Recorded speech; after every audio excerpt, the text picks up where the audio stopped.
Next we have Angela and Stassja with TERF Talk. Angela Jones works in the domestic violence sector and is studying to become a counsellor specialising in autism spectrum disorders.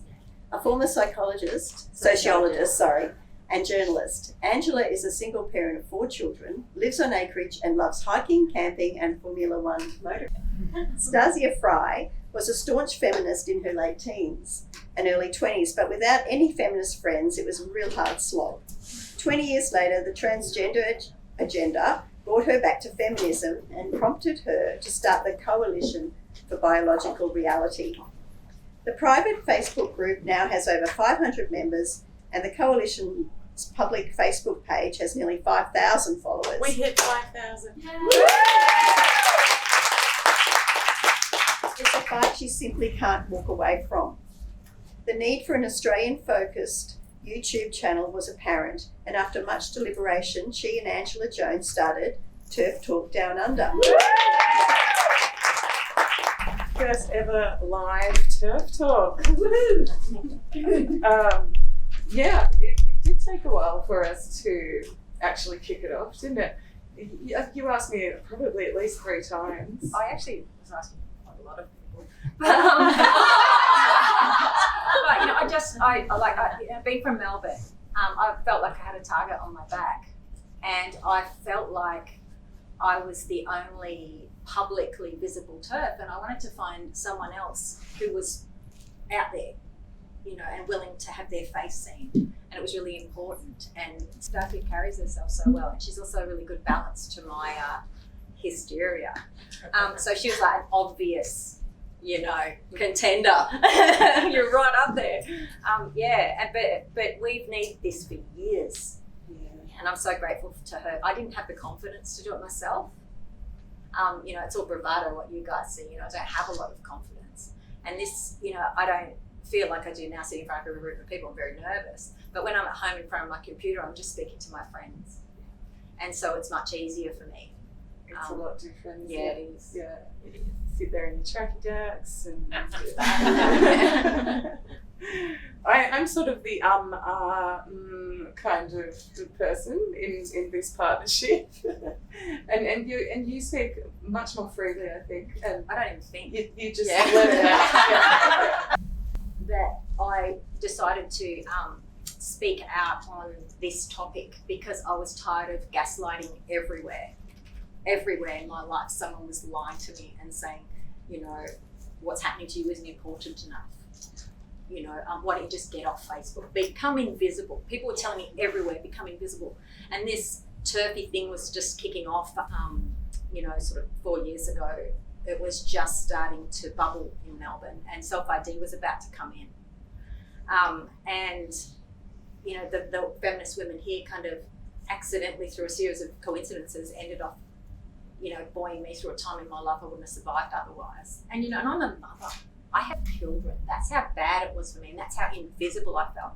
And I've actually felt in the last couple of days, and I've spoken to Stassja about it, a bit triggered by just being here, because I'm hearing of all these other women who have been told that they're not important, and that we don't even exist in our own right, and all the trauma that we have experienced has been diminished as soon as someone says a man can be exactly the same as me. It's gone, because a man will never, ever, ever know what it's like to be a woman. Usually we do a bit of a roundup of the news. So, and I've noticed it goes in these peaks and troughs. We'll have a whole lot of stuff happening and then not so much stuff happening. And this has sort of been one of those weeks where there's not so much happening. But I would like to give a shout out to whoever the page editor was at Leichhardt Women's Community Health Service, who decided to post J.K. Rowling's essay, and she also posted an article about the dehumanizing inclusive language. Running a Facebook page myself, I just think that's hilarious. I hope she's watching this. I hope she gets in touch with us. I'd love to have her on TERF Talk. Yeah. What a rebel act. Yeah. She's probably anonymous too. Yeah. Yeah. Regarding that one, that news story, apparently there was a Facebook page, LGBTI Rights Australia, and they called J.K. Rowling's views fascist views. It is just so much projection in this from the trans activists. It never ceases to amaze me. They're the fascists. And Sal and Kath got a mention in that article. They're quoted. Yeah, well done. That's really rare. But, you know, because we look at this stuff all the time. Rare. Clarissa Bai in the Daily Telegraph. So Clarissa seems to be on side, which is fantastic. Have you spoken with her personally, Kath? I have. She's definitely friendly. Yeah. And when these things tend to happen, she often asks for a quote from me or from Anna Kerr. She's been really good. Oh, and Anna Kerr was in there as well. Yeah, Anna made a comment as well. Yeah. So she seems to be doing work, and then occasionally things will pop up, and she's just onto it. So Excellent. It's nice to know there are journalists out there on our side. It's kind of surreal that it's women that we know and that we like and that we talk to in our social lives, and it's kind of weird to see them quoted in the paper. Like, it's really exciting. It gives us, everyone else who can't speak, it gives us visibility. I think it's great. The other big news I thought was one of the mothers of one of the swimmers that has been forced to compete against, Leah Thomas, went on Feminist Question Time, run by Women's Declaration International. I've listened to it twice. It was just so moving. Did you get a chance yet? I did listen to it. I listened to it when it dropped, and then it disappeared from the website because the trans activists got it cancelled. And so I shared it on my Facebook, and everyone went, "There's nothing there." And and then it reappeared. So I got to listen to it, and I was really moved by it. I recommend everyone has a listen. Yeah, I shed a few tears along with that mother. When, which bit was it? When she got to a point where she was talking about her daughter having to count how many towels she was taking to these swim meets in order to work out how she could hide her body if he was in there with her. And she said something along the lines of, suddenly it dawned on her that there was so much more damage being done by these policies than just in the sporting arena. The flow-on effect is just awful. That's the terrifying thing about it, that everyone's focused on sport and fairness. And I find particularly men are focused on sport and fairness, and women are worried about privacy and body autonomy and consent. Yeah. And then the other bit that really struck me listening to that was there was a race in which he didn't compete, and all the female swimmers walked out holding hands. Yeah. You have to talk. I do that. What I'm going to say, I was moved on a number of levels, particularly as a parent, and my daughter stopped playing sport because the girls that she was playing against were a lot bigger than her.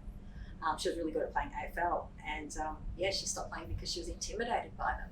Now that's her playing against other girls. Can you imagine her playing against boys as well? And the girls, they won't say anything. They don't want to be ostracised. They don't want to be kicked out. I just can't believe this. Like, I stopped playing football myself when I was 12 years old because it was just accepted that you just stop when you're a child because you're a girl and you want to get hurt.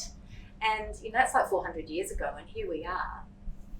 People are saying that now it's okay for little girls to play against boys that are big, and and then people like Roxy Tickle, who is in his mid-40s. He's in his mid-40s, and if you Google Roxy Tickle ABC, they did a very, very sympathetic thing about this poor man who only found out that he was really a woman in his 40s, and he wanted to play hockey against and they said women, but if you look at the footage, they're girls. They are teenage girls that he's playing against. And it's all, being inclusive, and he's like this much taller and this much wider than all of them. And they're all standing around and hugging him, and and every time they're hugging him, my skin's crawling. Yeah. And I remember watching that. It was on probably 3 years ago on ABC or SBS, and just thinking, this is just so wrong. How can everybody not see this as wrong? And I didn't realise all of that ideological capture that Kit was talking about. I just thought, who the hell, what's going on here? And I think most people are suspicious about all this, but they trust the media, suspiciously, but they still trust the mainstream media like SBS and ABC. And they are the ones that are gaslighting and betraying us, betraying our kids mostly. I think on some gut level, everyone knows that it's a little bit off. There's something a little bit wrong. But yeah, like you said, because it's been promoted as, it's good and it's inclusive, people don't know how to speak up. And they're not trusting their own gut, because everyone's saying something that's completely the opposite. It's the hypothetical of it. That people think, they imagine what a trans person in their own space would be like, because they've never experienced it. And I've experienced it. I used to share a house with two trans-identifying men here in Brisbane, actually, when I was 19. And, that back then, their names were their male names, which were Craig and Jason, but they presented full-time as women. But they knew they weren't women. So they gave me privacy. They didn't try and take my tampons. They were, and that sounds all crazy, but it happens. They weren't these crazy AGPs. They were men with internalized homophobia who felt more comfortable presenting as women. And my father-in-law at age 65 decided to come out as trans. Fortunately for us, and unfortunately for my daughter, who hasn't seen her grandfather, but he took off and took all the family's money and disappeared. But, I've got friends, childhood friends, I've had friends throughout my life, because I've always hang around with people who are a little bit weird, because I'm a bit weird. And I've been around trans people my whole life. And I don't ever expect to be on the opposite team to them. And here I am now, TERF, now, having to call out them taking over when we were all equal back then, And people who seem to push this, they either have a trans child themselves or a trans nephew or someone they know. And a trans child is very, very different to an AGP male in your space, but they conflate them. They use them together, and that's the whole plan, to emotionally have you worry about the child. And then they shove in the wedge of the porn sick 50-year-old dude. So they're not being around trans people, so they're imagining this little vulnerable person that's been hiding from themselves, or they're imagining a homosexual person who's been in the closet. And that's where their head is. They're not ever imagining the reality of a man in the room. And I have been in those rooms, as I was saying yesterday. Very different space for me today, because there are men here, and I'm very mindful of what I'm saying. I feel, I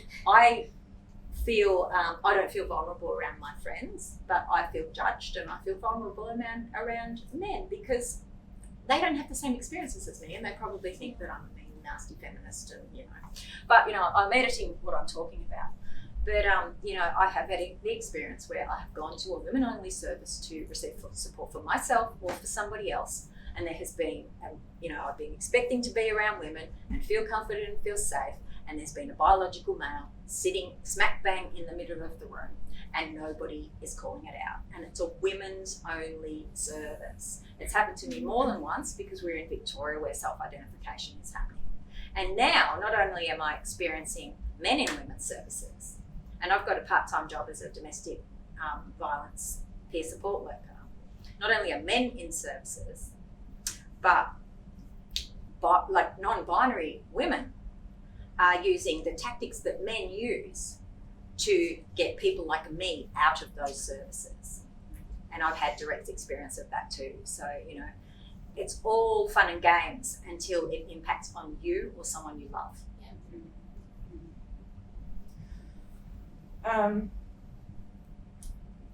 Not entirely related. No, it doesn't need to be. I seriously haven't had a lot of experiences with trans people like you have.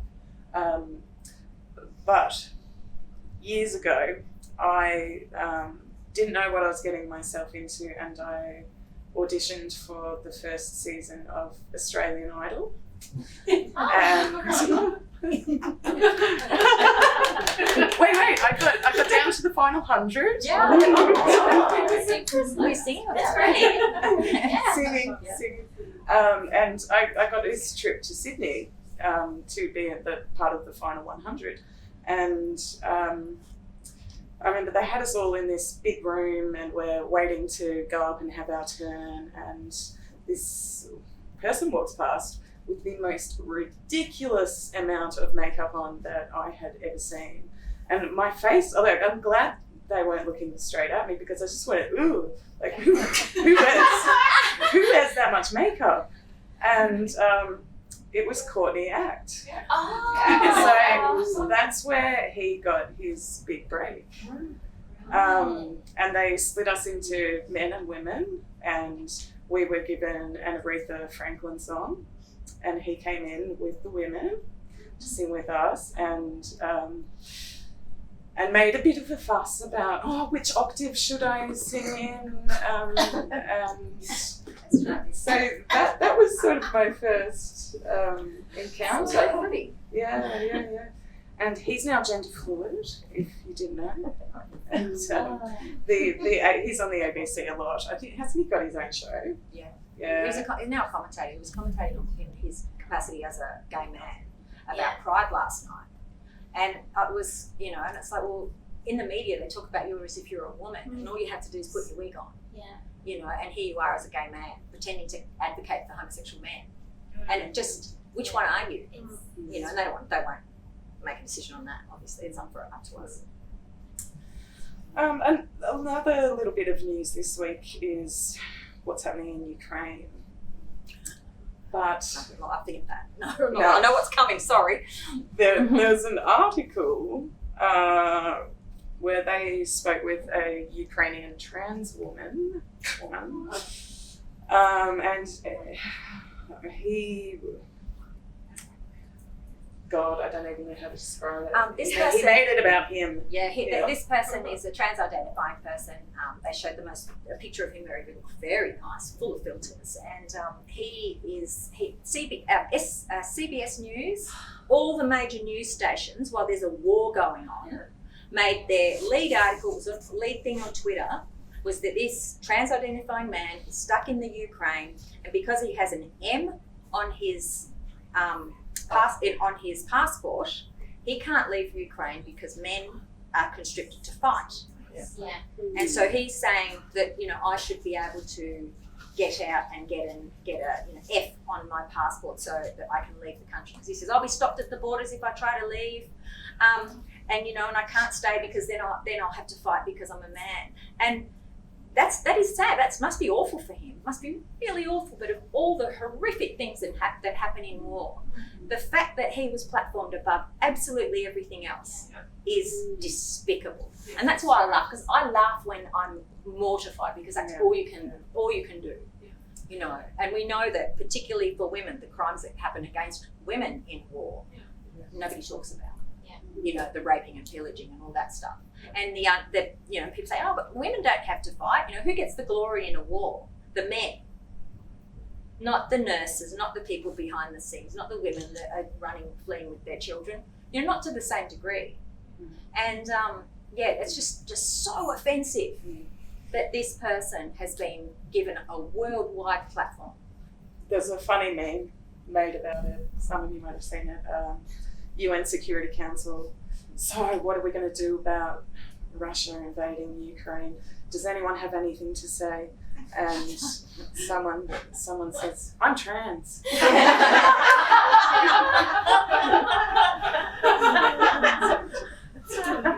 if you're on Stassja's page on the Coalition of Biological Reality on Facebook on Fridays, meme days, so hop on there, you have a laugh. It does cheer me up when I remember it's on. Yeah. Shout out to Sal for her wonderful billboard at the front of the University of Pennsylvania.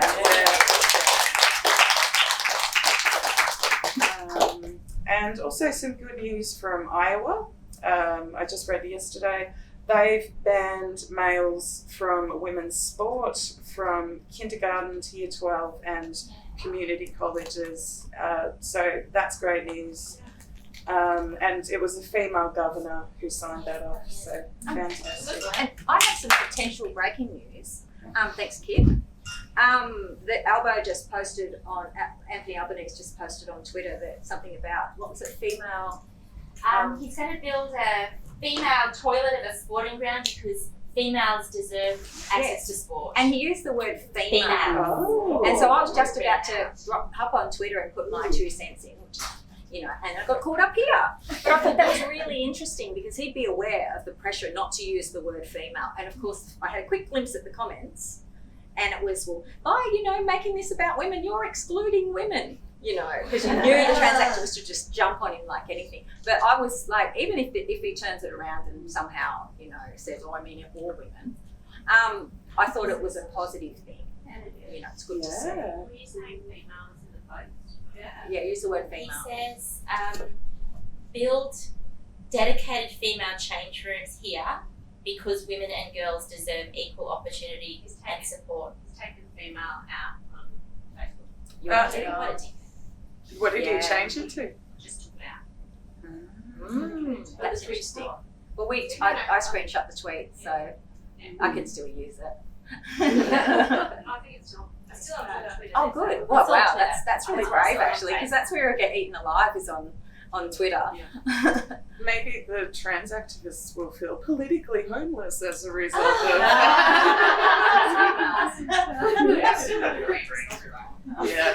Yeah.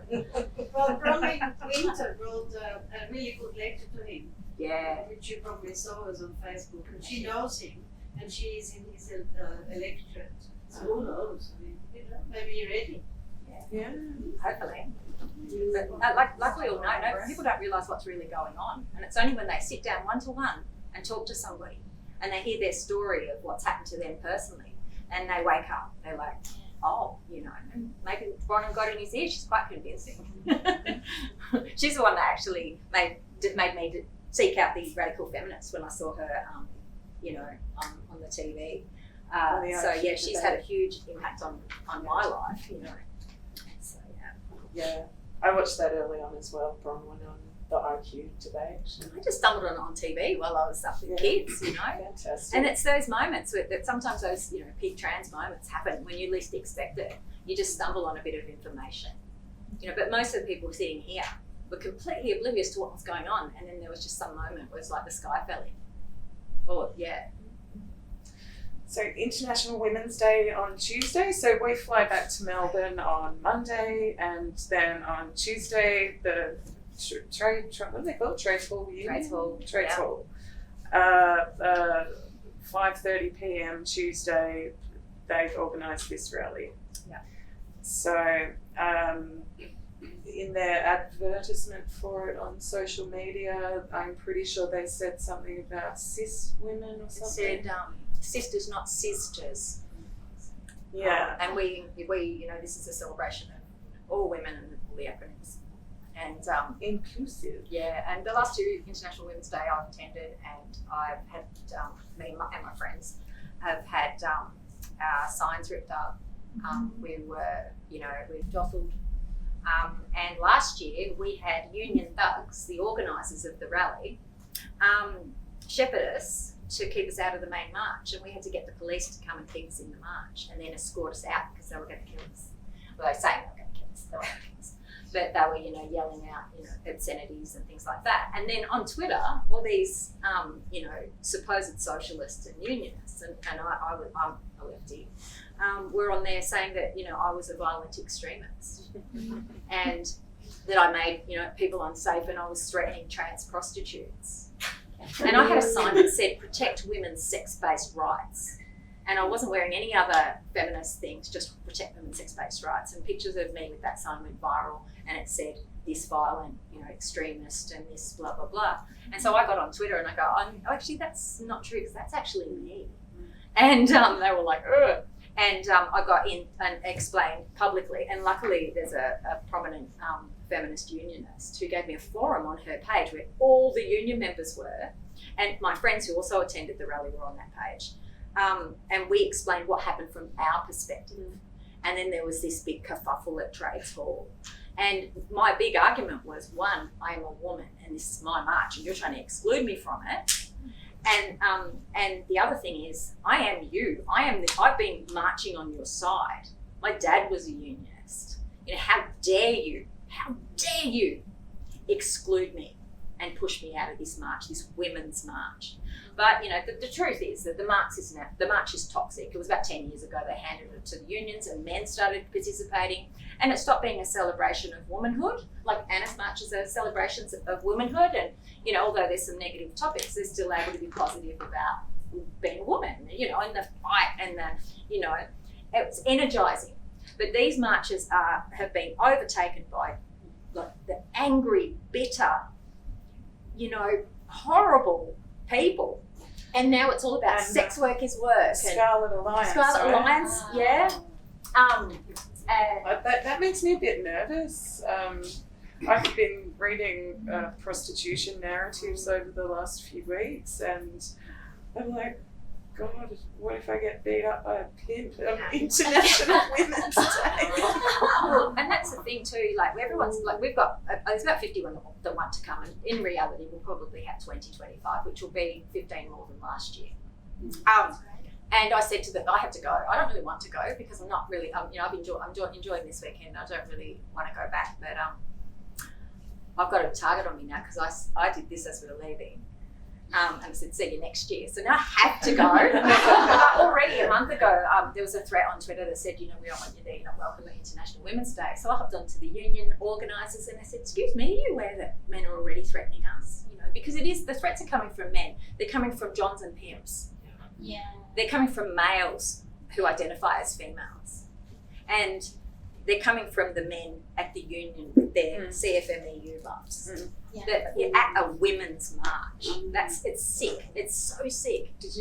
Were there any maritime unions? Well, we've got photos of them because that was the funny thing, because we were old protesters and old lefties, and so we're getting around getting evidence. And when they were making all these claims about us being the horrible ones, we go, well, hang on, this photo, you know. So yeah, it was really cool because we'd collected enough evidence to prove who the protagonist was, and it was them coming at us and us excluding us. I got really emotional, but I had one of those moments where I imagine what it would be like to be a witch who was being burnt at the stake, because there were like 300 people screaming at this ragtag bunch of women, you know, a woman in her late 70s, a woman in a wheelchair, you know, a young woman who would pass as a trans man, and Jasmine and I, and who else was there? Like, it was just a ragtag bunch of women with, like, you know, maybe 200 people around us screaming, "Get out, TERF!" You know, TERFs are not welcome here, and things like that. And I had one of those moments where it's so loud that all you hear is silence, and the only thought in my head was, fuck you. It was no. It was just no. And I will go down on this hill, you know. And it was honestly one of the most energising moments of my life. It really was, because I just stood there and I thought, bring your worst. I've got nothing to lose. You can come kill me. I don't care. And I didn't. In that moment, I wasn't thinking about anything, but I would not go down. I would not go down. So, you know, but I'm romanticising. You know, Jasmine was there too. You know, it was an empowering thing for us, wasn't it? And this is what we're trying to get through to people who are terrified, and justifiably terrified, because not everyone has the mettle for that.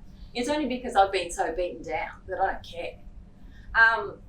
But, you know, I understand why people want to avoid it at all costs. But, you know, we just need more representation. Anna says it too. We need more people that are willing to just stand up, because that's the only way that people are going to have the courage to stand up to this if they see other people doing it. That's the only way. And in Melbourne, we are full woke. We have full self-ID. It's bad. It is bad. And people are afraid. They're afraid for their livelihoods, for their kids, you know.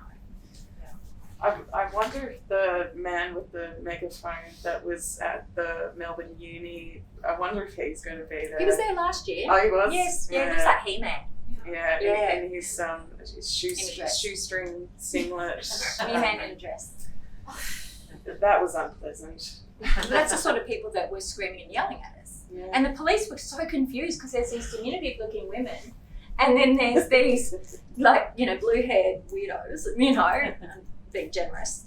And he's like, who are the baddies? You know, they're really confused. They're like, who are the baddies here? And didn't you pick a few other women Yeah, there on the day? You were picking people on the day, you know, because they were going, this is not right. And even one of the union organisers were getting quite distressed because they were told to come at us. And they didn't want to, because they were with us. They stood with us. Yeah.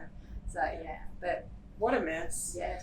I think it's a really good demonstration of the wedge issues in feminism, pornography, prostitution, and now transgenderism.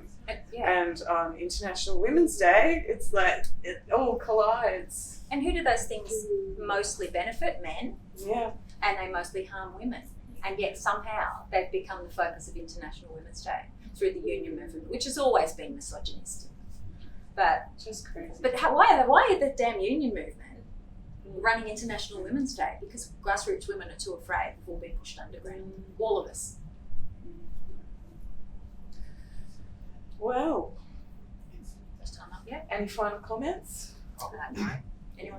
Could I just say on your point about the idealised versions of trans-identified males, I think that's a great point. Like, I always say there's no such thing as possible, and I think it's a duplicitous presupposition as part of the ideology.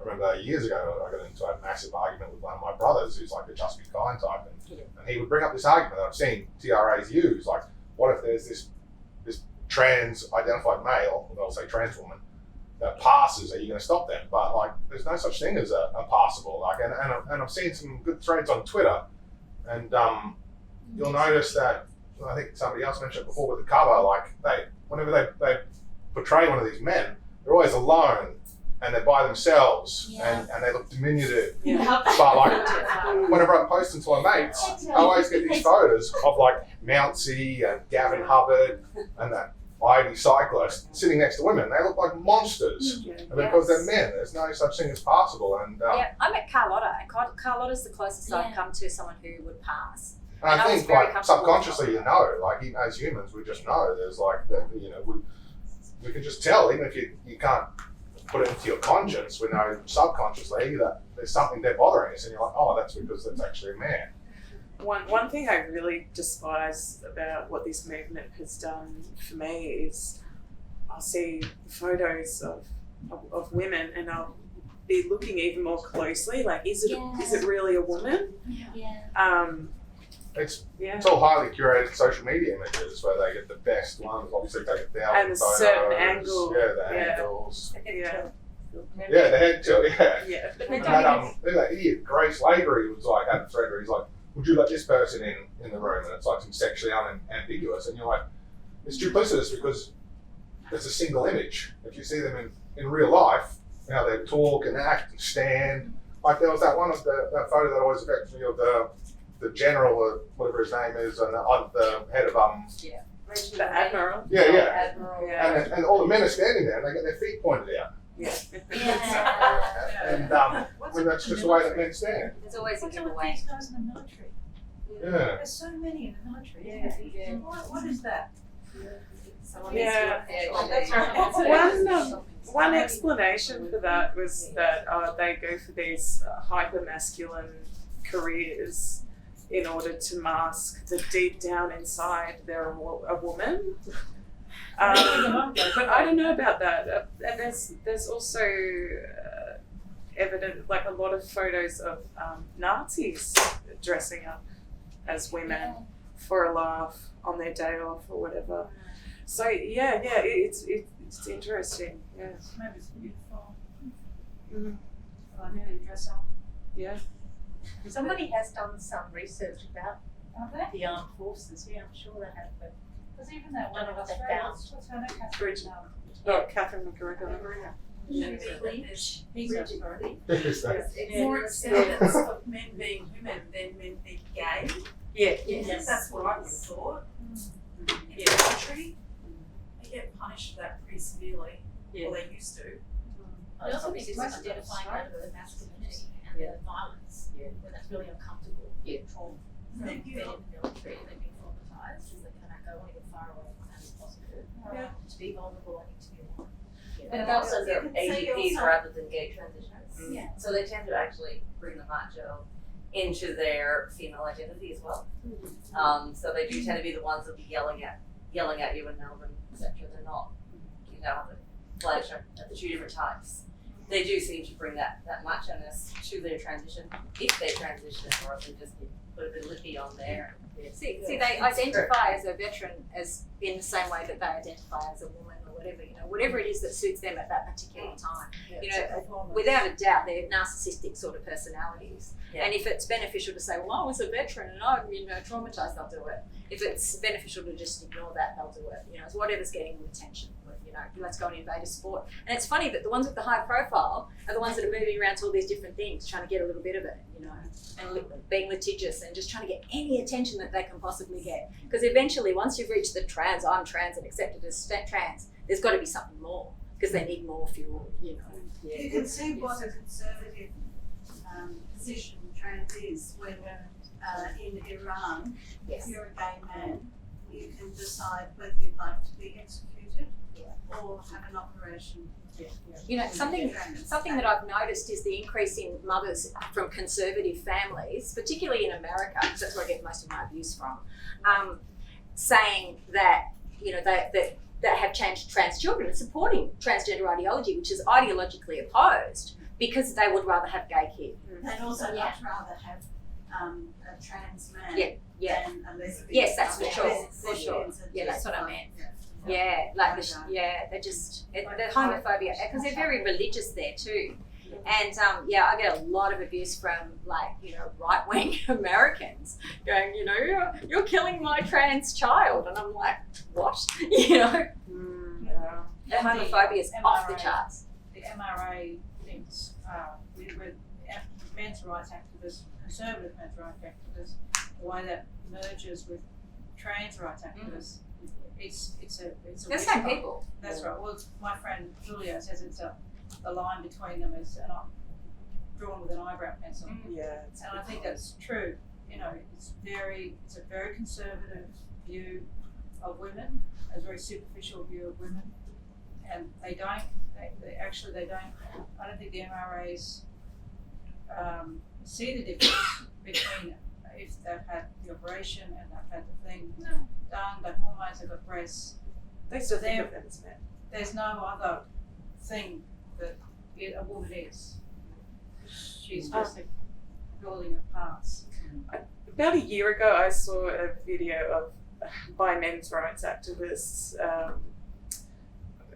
talking about, so what you should do, what we should all be doing, boys, is going into women's positions in companies and government, and saying that we're women, and then just take over, and then not long after that, there was, I think it was local government elections in Mexico, and they have specific quotas for women. You have to have this many women running in your local council.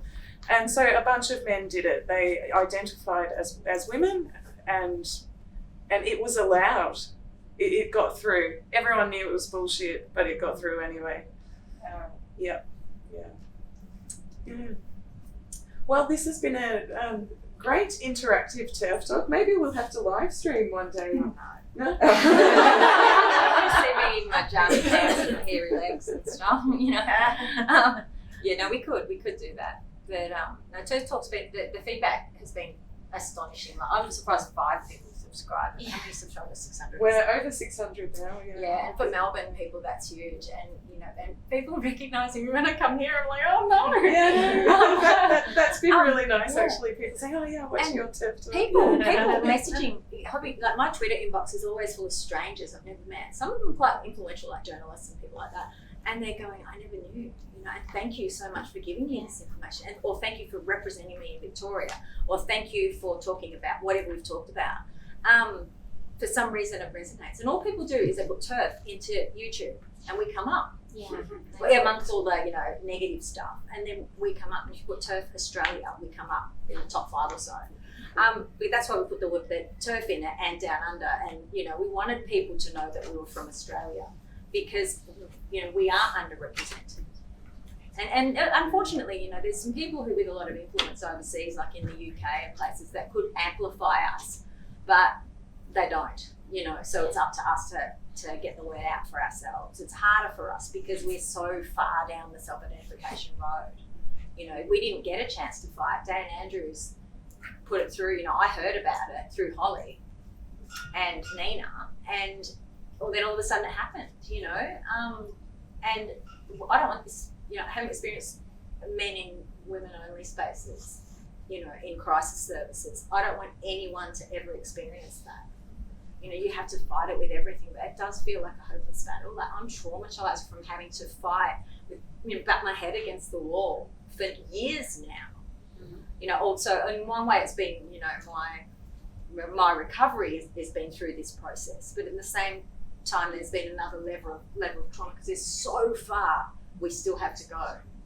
But I'm really filled with confidence with the people here and people like Stassja who just out of the blue goes, I'm going to start this coalition, who does that, and she's just done it, I don't think I knew what I was getting. None of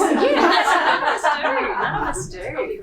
But, yeah. I'm just curious about your page, Stassja, in that, like, in terms of building a website, are you protected? Can people, because I'm so furious. I've been thinking about starting a blog, starting a page, or what sort of resources can I pull together that people can share? And I'm like, what will happen? How's it going in regard to that? Look, it's been a bit of a team effort. I got help to build the actual website, and so there's been a lot of hacker blocking stuff built into it, and I'm not sure if that's why, but it runs a little bit slowly. But look, I wanted to bring together all the different factions that are opposed to the trans agenda. And initially I included gender critical trans people themselves, and that it didn't quite work out. I would like to include, well, back then I wanted to bring in Christians as well and Muslims.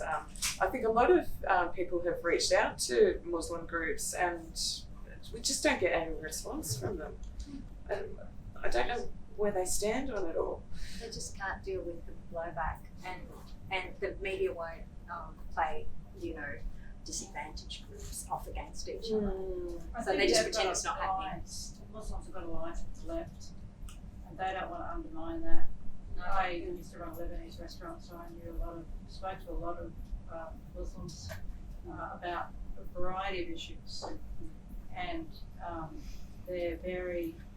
a lot of them are very anti-Palestine, and so the left are on that train as well. So they know they're very, a lot of them are very politically tribal, culturally, and so they often, it's a generalisation. I don't have a Muslim family, my husband's from a Muslim family, but they know where their bread's buttered. But also they've got enough shit to do. I was Exactly. just going to say Yeah. that too. That's I mean, I don't know, some of them are very wealthy, successful people. I mean, particularly the Lebanese, I know. Some of them are very. I'm not saying they're not wealthy, I'm saying there's like a lot of shit. the fundraising that they're doing for Yemen, for example. I mean, Yemen, I'm pretty sure is still in the midst of a pretty serious famine. So, they've got a lot of other sort of causes, I guess. People don't want the blowback. They've got nothing on their plate. Like no other group that's already marginalised wants to take this on. They don't want to get smart for any other reason. Yeah, and they're already, a lot of religions are accused of homophobia. So if they come out against transphobia, then they're going to be hammered. because people think transphobia and homophobia are the same, which is so offensive. You know, that transphobia and racism is the same. Like, oh, no. There's not a lot of tradition of feminism either. A lot of, certainly the, Muslim community I'm involved with. Women, they're strong women, and they hold their ground within their own culture. I'm not suggesting they're not. In fact, their position in their families is often stronger than Western women, within their families. But it's a different political tradition. Well, the feminism that I subscribe to, which is radical feminism, there's no cultural boundary. We're there for women, all women, even when we don't like. Women from the different political views. Like we're there for all of them.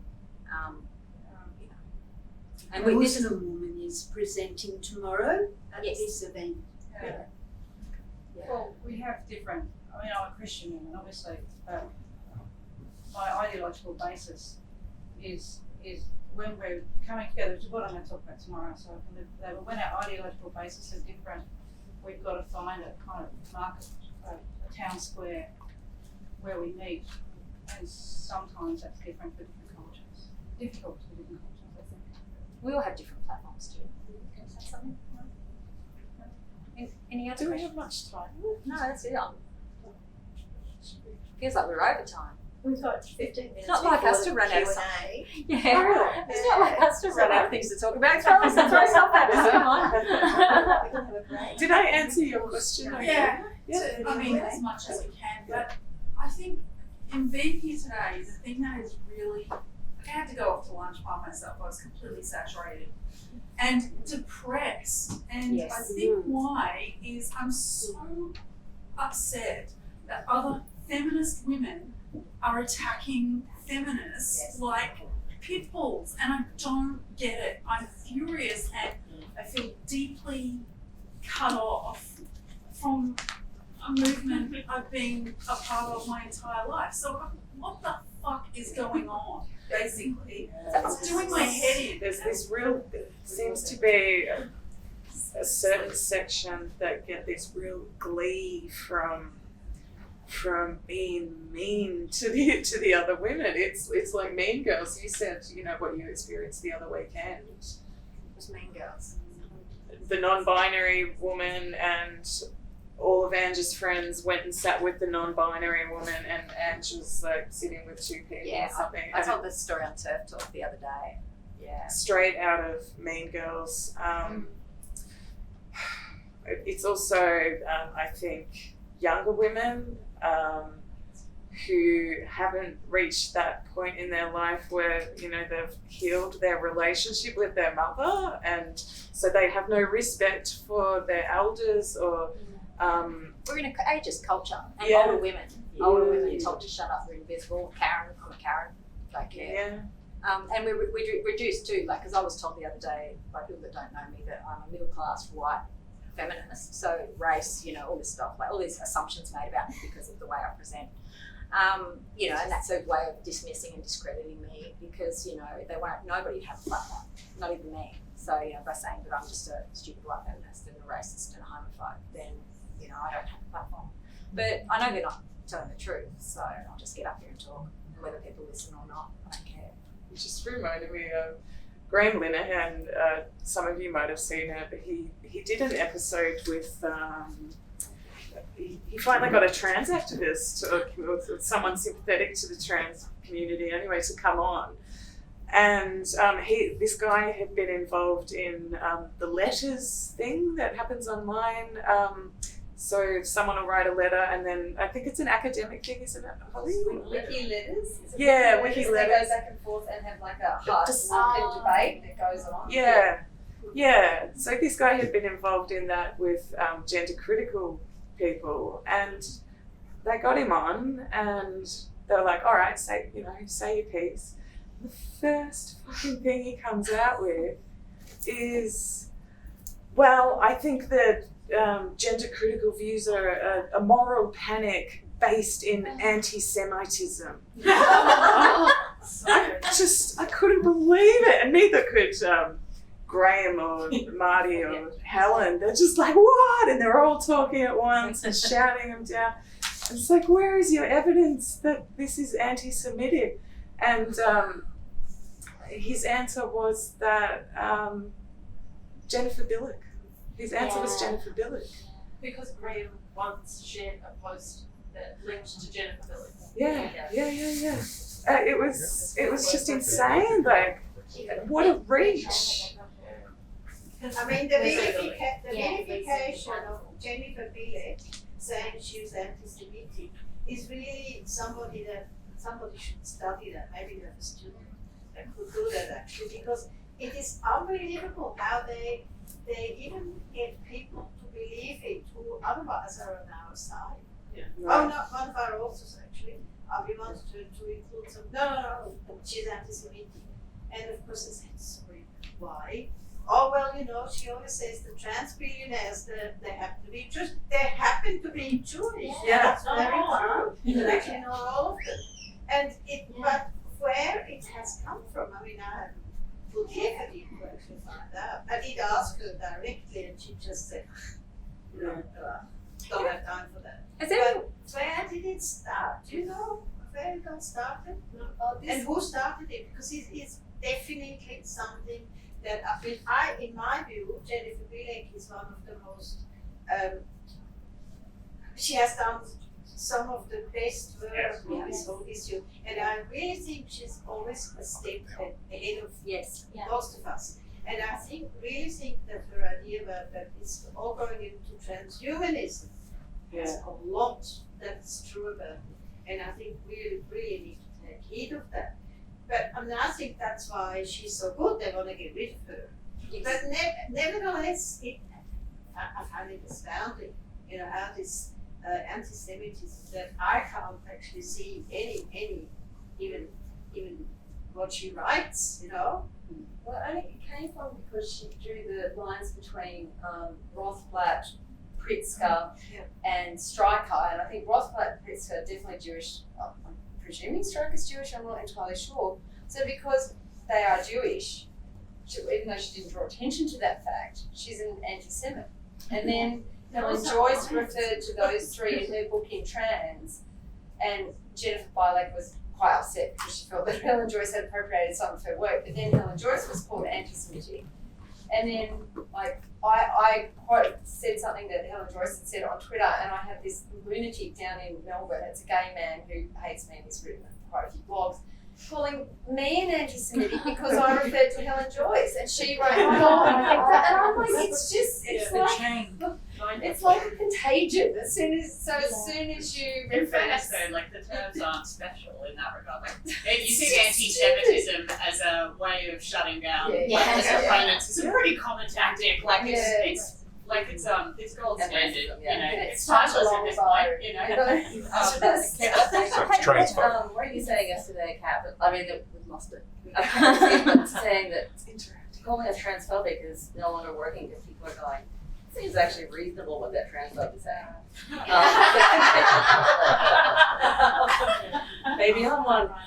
Then they go on to get to racist to anti-Semitic, pretty much because they don't have them.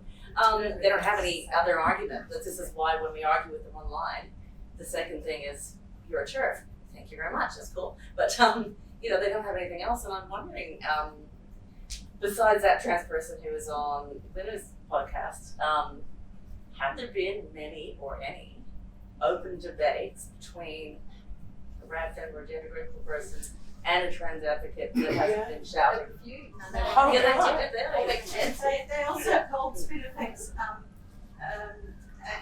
anti-Islamic, and so I then pointed out, we had authors from all sorts of countries. We had authors from about 20 Islamic countries, and it just kind of simmered down. I think eventually he got the same. I feel like we've moved into the comments section. Staying live until we have the question and answer, and just bring on Holly and Susan. Can I just laser about you? Yeah. You can come down. Oh, it's up to you, I